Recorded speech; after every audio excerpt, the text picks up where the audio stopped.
Magandang araw mga ka-friendship kong tunay. Meron na namang aalagaan si Lola nga ni Bayat ninyo. Bagong si Himsa ang aking manok. Ang sisiw niya ay 10 mga ka-friendship kong tunay. Ito ay 2 inahin. Ito ay yung isa itong nakatalikod na sisiw ay may nabaltan ang liig. At siguro ito ay sinaktan ng mga tandang na alpas kanina ay wala akong hindi ko nabantayan ay kawawa ang bayawang ko mabubuhay yan at nakalaylay yung kanyang balat sa liig. Tapos yung isang inahin naman na kasabay nito ay 3 naman. Ay hindi, yung 3 ay nalipad na ang mga sisiw nun ay.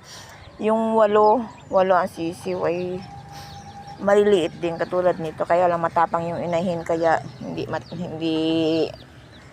katulad nitong isang inahin natatalo ng mga alpas na tandang.